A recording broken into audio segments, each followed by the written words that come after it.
Good evening and thank you for joining us for KREM News 10 at 10, where we give you more news in less time. Let's get started, and we begin tonight with some breaking news. We have confirmed that a body's been found at the Fish Lake trailhead. KREM 2's Kyle Simchuk is the only reporter on the scene at this hour. And Kyle, what can you tell us?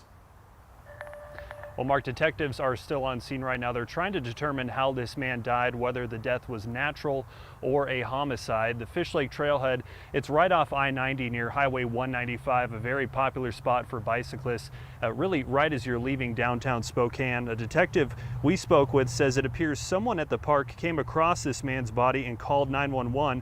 Detectives have been on scene for hours processing the scene, and there's also a forensics team here as well. We saw police a few minutes ago haul in some portable lights. It gets really dark here, so they need all the light they can get while they investigate. And as I mentioned, this park very popular among bicyclists, and transients have been known to camp in the woods. Once detectives finish up investigating this, they'll give the body over to the medical examiner. They will ultimately determine how this person died and whether police are dealing with a homicide. Reporting live in West Spokane, Kyle Simchuk, KREM 2 News. All right, Kyle, thank you very much. New tonight, the North Idaho College Board of Trustees officially finalized Dr. Nick Swain's contract to become the college's 11th president. The motion passed 3-2. Trustees Todd Panducci and Greg McKenzie heavily criticized the process. Panducci accused the 3-year contract of being, quote, gold-plated, and that the college was paying too much money. However, the NIC attorney, Mark Lyons, says the 3-year contract has been standard at the college for 20-plus years. Now to our night beat with a quick look at the day's top stories. Today marked the first flight for Brooks seaplanes in 2 years. We've had all kinds of different aviation people to get us here, but we're here. Getting the first one out of the way is a huge weight off my shoulders. We know it works. We know the airplane's perfect for it. It's great. It's a great, great day. Brooks seaplanes have been grounded since a tragic mid-air collision between a seaplane and a charter plane over the lake back on the 4th of July weekend in 2020. 8 people were killed that day, including a father and his 3 children and the previous owner of the Brooks seaplane. The NTSB has not completed its investigation into the deadly crash. It is still pending. But since then, the seaplane company has changed hands, and the new owner of Brooks has worked with the FAA to make safety changes to prevent another tragedy. And one of the features is what's called an automatic dependent surveillance broadcast data system. That means that the pilot will be able to see any planes in a 3-mile radius. Rogers also said they now have published a flight plan where no other planes are allowed to fly on. Well, if you have a kid in Spokane Public Schools, listen up. The deadline to register your kid to ride the bus is tomorrow. Who's riding the bus and where stops are located will be changing this year.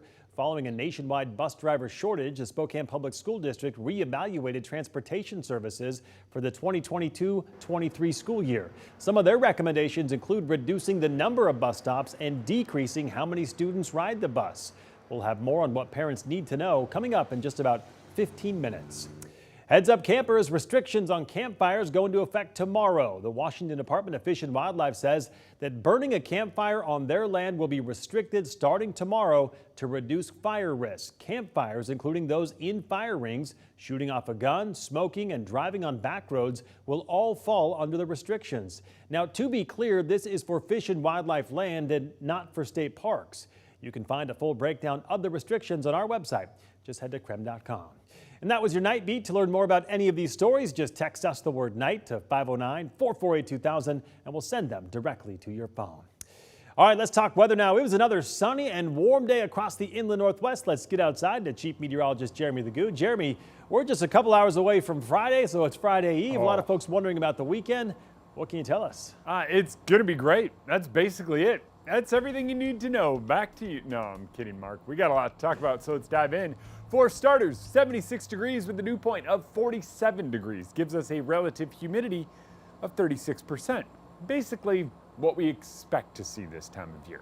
But a little more moisture than we've seen in recent days, and a lot more than we're going to see tomorrow afternoon. It's what happens in between that is of note. Notice down to the south, starting to get a little bit of radar activity. Not necessarily anything coming down just yet, but a little something going on in the atmosphere. Basically, the radar is in clear mode right now. It says we don't expect anything, so let's see what we can see.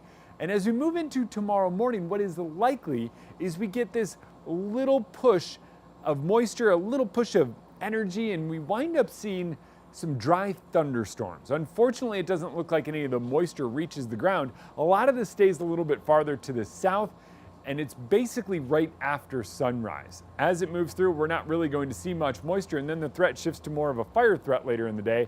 So we'll explore that coming up, but for now, all you need to know is tomorrow is another sunny, hot one following a little bit of morning cloud cover. All right, Jeremy, sounds good. We'll check back in with you later in the broadcast. Meanwhile, in your national news tonight, cleanup is underway in parts of Virginia after floodwaters separated families and caused significant damage. Today, we are happy to report that 0 people are unaccounted for in the impact area. The flooding caused at least 100 homes to be damaged in the foothills of the Appalachian Mountains. With roads closed and no cell phone service, dozens of people were unaccounted for after the devastating rainstorm hit. Crews searched 30 miles of rivers and washed out roads to find everyone. The fast waters came on Tuesday night, catching almost everyone by surprise, pushing entire homes off their foundations. Meanwhile, officials are now assessing the damage and helping people to rebuild. Also nationally, President Joe Biden received Israel's Medal of Honor, the country's highest civilian honor. This is also coming as the president is using the visit to assure Israel the U.S. will not allow Iran to develop a nuclear weapon. The Iranian regime must know that if they continue to deceive the world, they will pay a heavy price. Today, President Biden and Israel's prime minister signed a joint pledge to deny Iran nuclear weapons. Israel is pushing the U.S. to be more aggressive against Iran. President Biden says he wants to continue to work to bring Iran back to the negotiating table to find a peaceful resolution to end their nuclear weapons program. Meanwhile, tomorrow, President Biden heads to Saudi Arabia to raise concerns about the country's human rights practices and what can be done to lower gas prices. A new COVID subvariant is fueling a rise in cases here in Washington and across the country. It's called BA.5. The Omicron subvariant is the dominant strain of COVID in Washington state and now across the country. This new subvariant is catching some people off guard who've been vaccinated and boosted against the virus. Public health officials say it is driving reinfections and is highly contagious. It's a variant that's been shown to be highly transmissible, and it's also been shown to be really good at evading antibody protections. Officials still say the best way to protect yourself from the new subvariant is to get all your vaccines and boosters. New boosters aimed at tackling BA.5 and other subvariants are currently being developed for distribution in the fall. Meanwhile, the U.S. is getting another COVID-19 vaccine choice as the Food and Drug Administration cleared Novavax shots for adults. Novavax uses an initial 2-shot dose like the Moderna and Pfizer vaccines. Spokane was one of the cities Novavax trials were held in. Currently, Novavax is authorized for use for people 18 and older. The FDA is also reviewing it for those as young as 12 years old. Before shots can begin, though, the Centers for Disease Control and Prevention must also give their recommendations. The Biden administration already bought more than 3 million doses of the vaccine. The company's CEO expects vaccinations will begin later this month.